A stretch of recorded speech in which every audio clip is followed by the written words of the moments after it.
Paramétrage, c'est important, le paramétrage de l'ensemble du routeur. Alors déjà en haut, il faut qu'on définisse quelle est la source de mesure. Alors ici, dans notre cas, c'est l'Envoyes, mais on peut être le Linky, etc. On peut avoir différentes sources de mesure. Il faut rentrer les paramètres de votre passerelle Envoyes Meter, c'est-à-dire votre identifiant, il y a un numéro de référence, un numéro de série, etc.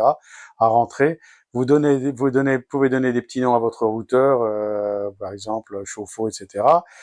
Vous pouvez définir l'adresse internet de votre routeur sur votre réseau privé à la maison.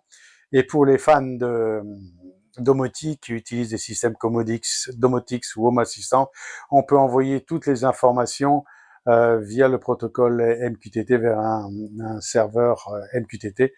Voilà, bon ça c'est beaucoup plus technique, mais les gens qui exploitent ce type de système connaissent.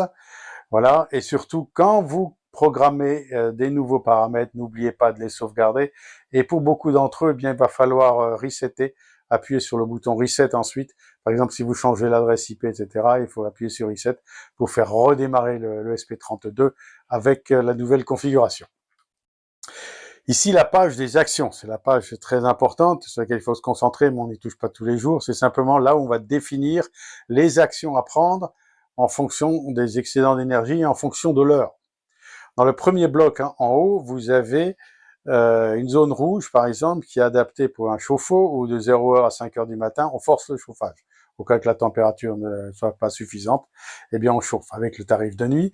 Et dans la journée, eh bien ici, on est en phase de régulation, c'est-à-dire que s'il y a de l'excédent, eh bien on peut envoyer, s'il y a de l'excédent d'énergie, on peut l'envoyer vers un chauffe-eau. On peut également rentrer des paramètres de conditions de température si besoin ou pas.